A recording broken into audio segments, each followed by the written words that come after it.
नमस्कार दोस्तों, जय श्री श्याम। अगर हम बात करें म्यूचुअल फंड के अंडर टैक्सेशन की, तो टैक्स वाला जो कंसेप्ट है काफी ज्यादा यहाँ पे कंफ्यूजन क्रिएट करता है। अगर आपने एसडब्ल्यूपी प्लान ऑन कर रखा है तो काफी ज्यादा यहाँ पे दिक्कत परेशानी आती है कि हमारा जो टैक्स है वो कैसे कैलकुलेट होगा और किस बेस पे हमारा यहाँ पे पैसा है। जैसे जैसे हम रिडीम करेंगे, मंथली हमारे बैंक अकाउंट में पैसा आएगा तो टैक्स यहाँ पे कैसे कट होगा, कैसे कट नहीं होगा। तो यहाँ पे ऐसा ही हमारे पास एक कमेंट आया है जयदेव कुमार जी का। सर की क्वेरी है कि सर क्या एसडब्ल्यूपी में टैक्स देना पड़ेगा क्या मंथली, प्लीज सर रिप्लाई। तो यहाँ पे देखो, आज की वीडियो में कंप्लीट आपको पता पड़ेगा। देखो म्यूचुअल फंड के अंडर टैक्स कैसे लगता है, टैक्स कैसे कैलकुलेट करा जाता है। अगर long term capital gain, short term capital gain, exit load अगर आपको पूरा ही जीरो करना है तो इस पे एक डेडिकेट मैंने प्लेलिस्ट बना रखी है, लिंक डिस्क्रिप्शन में दे दूंगा, वो प्लेलिस्ट कंप्लीट वॉच कर लेना। 3 वीडियो है, कंसेप्ट क्लियर हो जाएगा कि टैक्स कैसे कैलकुलेट होता है, किस तरीके की यहाँ पे आपको चीजें देखने को मिलेगी। लेकिन आज की वीडियो में हम बात करेंगे कि सर जो एसडब्ल्यूपी प्लान है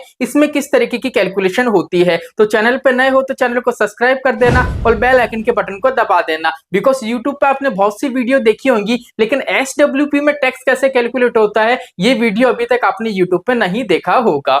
तो देखो यहाँ पे अगर हम बात करें, जैसे मान लेते हैं आज म्यूचुअल फंड निवेश करा है हमने, 10 साल इसको कंप्लीट हो चुके हैं, हमारे टोटल जो पोर्टफोलियो में पैसा पड़ा है, हम मान लेते हैं कि 10 लाख रुपए हमारे पास पड़े हैं और हमको एसडब्ल्यूपी प्लान ओपन करना है और 20,000 रुपए मंथली यहाँ से हमको रेगुलर बेस पे निकालने हैं। अगर सर इस तरीके का कंसेप्ट होगा तो टैक्स कैसे लगेगा। देखो टैक्स हमेशा क्या होता है, टैक्स 2 तरीके से लगता है, जैसा कि मैंने आपको बता ही रखा है पहले, अगर आपने वो प्लेलिस्ट वॉच कर रखी होगी तो थोड़ा बहुत बता देता हूं। एक होता है आपका लॉन्ग टर्म कैपिटल गेन, एक होता है आपका शॉर्ट टर्म कैपिटल गेन। ठीक है, जो लॉन्ग टर्म कैपिटल गेन होता है ये कितना लगता है आपका 12.5%, और जो शॉर्ट टर्म कैपिटल गेन होता है ये लगता है आपका 20%। अब क्या होता है, आपका जो लॉन्ग टर्म कैपिटल गेन होता है ना, इसमें आपको छूट मिलती है 1,25,000 रुपए की।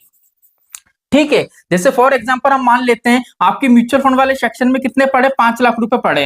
अब 5 लाख रुपए पड़े हैं, 5 लाख में से मान लेते हैं हम 2 लाख रुपए तो क्या है आपका प्रिंसिपल अमाउंट है और 3 लाख रुपए क्या है आपका रिटर्न वैल्यू है। अब ये 3 लाख रुपए जो है ना, इसमें से क्या होगा 1,25,000 की जो ये वैल्यू है ये आपकी टैक्स फ्री है, तो इस पे किसी भी तरीके का टैक्स नहीं लगेगा। अब 3 लाख में से 1,25,000 हटाएंगे तो कितना बचा, 1,75,000। अब जो 1,75,000 बचा है ना, इसमें से क्या होगा आपकी 12.5% जो लॉन्ग टर्म कैपिटल गेन है वो लगेगा, वो आपका टैक्स बनेगा। तो यहां तक का कंसेप्ट तो क्लियर हो गया। लेकिन सर एसडब्ल्यूपी में कैसे होगा, तो देखो पहली चीज तो क्या होता है, टैक्स हमेशा जब भी आपका लगता है ना, वो क्या लगता है हमेशा प्रिंसिपल वैल्यू पे नहीं लगता है, हमेशा रिटर्न वैल्यू पे लगता है। जैसा कि मैंने बताया 5 लाख रुपए आपके टोटल जमा थे, 2 लाख रुपए क्या थे आपका प्रिंसिपल वैल्यू थी जो आपने खुद ने जमा कराई, तो इस वैल्यू पे टैक्स नहीं लगेगा। टैक्स हमेशा वो लगेगा जो म्यूचुअल फंड से हमको रिटर्न मिल रहा है, बिकॉज क्या लगता है टैक्स हमेशा लगता है हमारी इनकम पे। ठीक है, ऑलरेडी म्यूचुअल फंड में जितना भी आप पैसा जमा करा रहे हो उस पर तो आपकी जो भी इनकम थी ऑलरेडी आप टैक्स पे कर चुके हो, लेकिन म्यूचुअल फंड से आपकी जो इनकम जनरेट हो रही है, जितना भी आपको रिटर्न मिल रहा है, एक तरीके से क्या है वो आपकी गेन है, वो कैपिटल है, वो आपकी इनकम है। इसलिए वहां पे क्या होता है, जितना भी हमको रिटर्न मिलता है उस पर हमको टैक्स पे करना पड़ता है। अब यहाँ पे क्या होता है, जैसे मैंने आपको बताया कि जो लॉन्ग टर्म कैपिटल गेन होता है ये लगता है आपकी लॉन्ग टर्म के यूनिट पे, मतलब 1 साल से ऊपर की जितने भी यूनिट है उस पर लॉन्ग टर्म कैपिटल गेन लगेगा, और 1 साल के अंदर के जितने भी यूनिट है उसमें क्या लगेगा आपको शॉर्ट टर्म कैपिटल गेन लगेगा। ठीक है, अब यहाँ पे हमारा टारगेट क्या था कि 10 लाख रुपए हम हमारे टोटल म्यूचुअल फंड वाले सेक्शन में पड़े हैं। चलिए यहाँ पे और थोड़ा इसको इजी कर लेते हैं जिससे और समझ में आए। ठीक है, जैसे मान लेते हैं हमारे टोटल 5 लाख रुपए तो क्या है हमारा प्रिंसिपल वैल्यू है जो हमने जमा कराया था, और हमको जो म्यूचुअल फंड से रिटर्न मिला था हम मान लेते हैं 5 लाख रुपए का मिला था, तो टोटल इस वैल्यू को जोड़ेंगे तो टोटल म्यूचुअल फंड वाले सेक्शन में हमारे 10 लाख रुपए पड़े हैं, और अब हम यहाँ से कितना पैसा मंथली बेस पे निकाल रहे हैं, 20,000 रुपए। तो सर कैलकुलेट कैसे होगा, अब कैलकुलेट ऐसे होगा, जो 20,000 रुपए, देखो इन्वेस्टमेंट को ऑलरेडी कितना साल हो गया है आपके, 10 साल, 10 साल हो चुके हैं। ठीक है, इसलिए यहाँ पे क्या होगा, शॉर्ट टर्म कैपिटल गेन तो आपका बिल्कुल भी नहीं बनेगा, because short term capital gain कब लगता है, जब आपके यूनिट 1 साल के अंदर अंदर के हो, जब आप उसको रिडीम करो। ठीक है, लेकिन यहाँ पे 1 साल का तो कोई काम नहीं है, ऑलरेडी आपके निवेश को 10 साल हो गए, अब आपने आपकी एसआईपी कैंसिल कर दी है, अब सिर्फ आपको रिडीम करना है। अगर आप पूरा पैसा भी रिडीम करोगे तो आपके जितने भी यूनिट रहेंगे वो लॉन्ग टर्म के रहेंगे, शॉर्ट टर्म के नहीं रहेंगे। ठीक है, तो यहाँ पे टैक्स तो क्लियर हो गया कि sir long term capital gain लगेगा 12.5%। तो सर किस बेस पे लगेगा, वो इस बेस पे लगेगा म्यूचुअल फंड में जब आपने 10 साल हो गए, अब 10वें साल से अगर हम देखें तो जो पहले साल की आपने एसआईपी स्टार्ट करी थी या आपने लमसम करा था, जो भी करा था, मान लेते हैं कि यहाँ पे हमने 10,000 रुपए की एसआईपी स्टार्ट करी थी। अब आप ये कैलकुलेट मत करना कि 10,000 की एसआईपी करी तो 5 लाख का रिटर्न मिल गया 10 साल में। ये सिर्फ कैलकुलेशन है, एग्जाम्पल के थ्रू बता रहा हूँ, इसको एग्जाम्पल की तरह ही लेना, गलत वे में बिल्कुल भी मत लेना।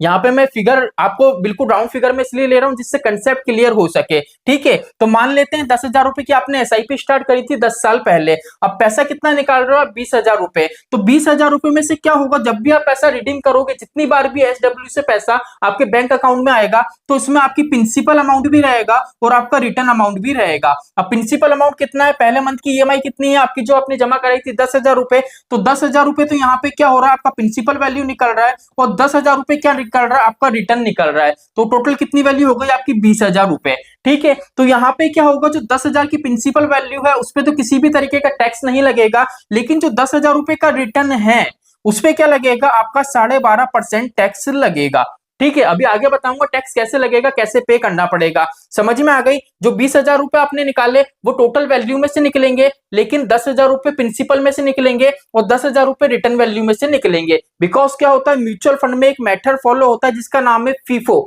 First in first out. ऐसा नहीं है कि आपने आपने आपका जितना भी पैसा आपने जमा कराया है वो सारा म्यूचुअल फंड में इकट्ठा हो रहा है, अब पहले रिटर्न निकलेगा या पहले आपका प्रिंसिपल निकलेगा, ऐसा नहीं होता है। प्रिंसिपल पहले निकलेगा फिर रिटर्न निकलेगा, ठीक है। पहले मंथ में आपने 10,000 जमा कराए, अब 10,000 जमा कराए और उसके बाद आपको जो भी रिटर्न मिलने लगा वो 10,000 के साथ वो रिटर्न निकलेगा। इसलिए क्या होता है, फर्स्ट इन फर्स्ट आउट, पहले जो जमा हुआ है पहले वही निकलेगा। इसलिए आपने जो पहले मंथ की पहली ईएमआई चालू करी थी, ठीक है, 10 साल पहले, पहले वो पैसा निकलेगा, फिर उस पर आपको जितना भी रिटर्न मिला है वो निकलेगा। तो इस तरीके से यहाँ पे क्या होता है, प्रिंसिपल के साथ रिटर्न वैल्यू भी निकलती है। अब यहाँ पे क्या होगा, प्रिंसिपल वैल्यू पे तो कोई टैक्स लगेगा नहीं, जो आपका 10,000 रुपए का रिटर्न है इस पे 12.5% टैक्स लग रहा है। अब वो कैसे पे होगा, वो पे ऐसे होगा, जैसे मान लीजिए 2025 में जनवरी से आपने एसडब्ल्यूपी प्लान ओपन कर लिया। अब आप सोच रहे हो कि सर मुझे तो 20,000 रुपए पर मंथ यहां से निकालने हैं, तो आपका जो फाइनेंशियल ईयर होता है ना,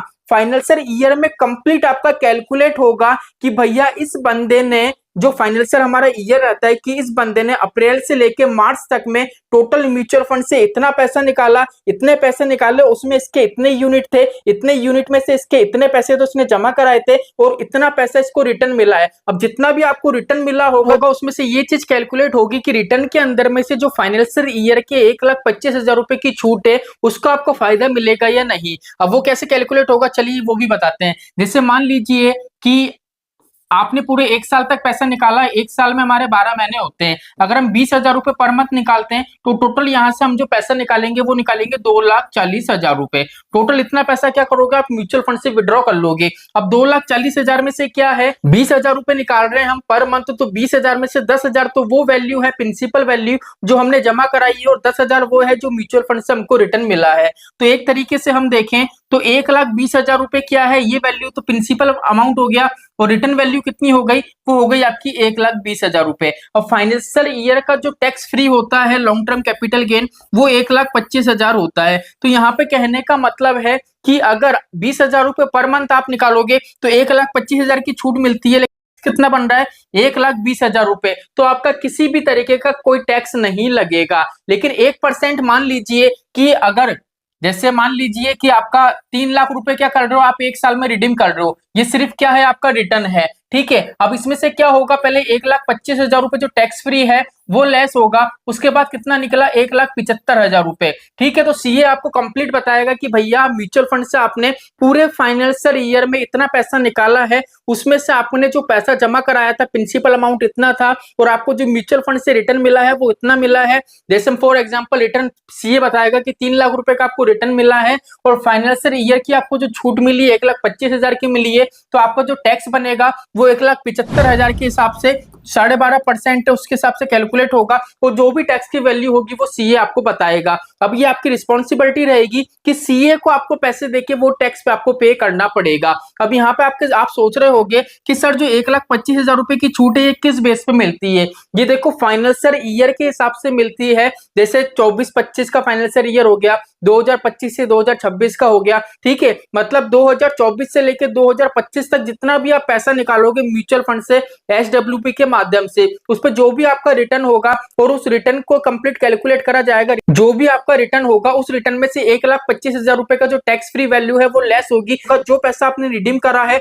उस पर 12.5% जो टैक्स लगेगा वो ना तो क्या होगा ऑटोमेटिक म्यूचुअल फंड काट के देगा, वो टैक्स का पैसा भी आपके बैंक में आएगा, लेकिन आपको सीए के थ्रू वो पे करना होगा फाइनेंशियल ईयर में। ये आपकी जवाबदारी है, ये आपकी जिम्मेदारी है। अब सर हमको कैसे पता पड़ेगा? तो यहाँ पे सीधा सा कंसेप्ट है, जब भी म्यूचुअल फंड के अंदर आप SWP प्लान ओपन करो तो यहाँ पे आपको क्या करना पड़ेगा, सीए के पास जाना पड़ेगा और आपको एक ITR फाइल करना पड़ेगा। ITR फाइल कर दोगे तो आपकी सारी टेंशन खत्म हो जाएगी। आप SWP प्लान ओपन करो, फिर जब आप जैसे मान लीजिए अभी आपने ITR फाइल कर दिया, अब 2025 में आप जितना भी पैसा निकालोगे 25-26 में, जब आप सीए के पास जाओगे, जब सीए वापस से आपका ITR फाइल करेगा तो वो खुद आपको बताएगा कि भैया आपने म्यूचुअल फंड से टोटल इतना पैसा निकाल लिया है। जैसे मान लेते हैं हमने 2 लाख रुपए निकाल लिया, तो वो खुद बताएगा कि सर आपने 2 लाख रुपए निकाला है, इसमें से इतना तो वो पैसा था जो आपने जमा कराया था और इतना वो पैसा था जो आपको रिटर्न मिला है, जो आपकी इनकम है,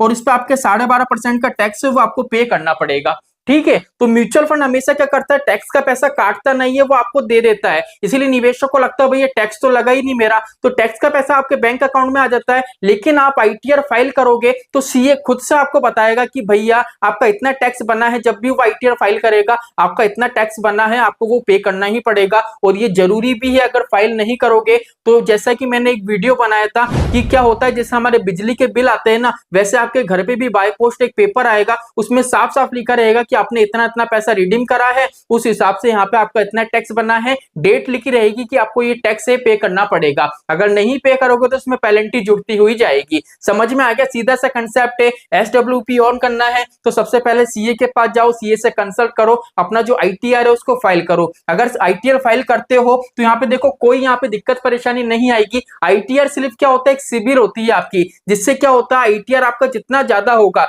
जितने ज्यादा ईयर का आपका ITR होगा उतने ही क्या होगा, अगर आप प्राइवेट सेक्टर में जाते हो या गवर्नमेंट सेक्टर में जाते हो तो लोन के लिए आपको कोई मना नहीं करेगा।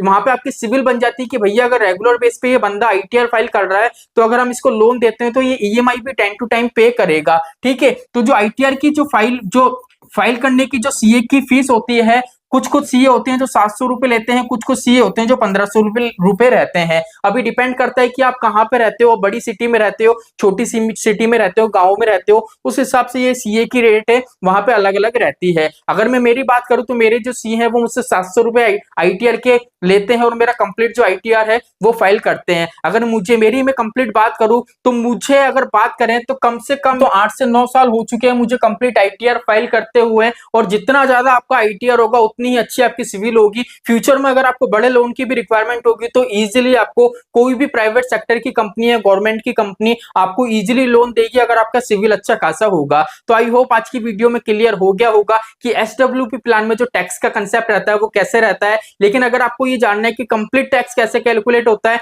टैक्स हम कैसे बचा सकते हैं, तो डेडिकेट प्लेलिस्ट लिंक डिस्क्रिप्शन में दे दूंगा, वो वीडियो वॉच करना। तो चलिए आज के लिए इतना ही, मिलते हैं हमारी नेक्स्ट वीडियो में। जय श्री श्याम दोस्तों, जय श्री राधे।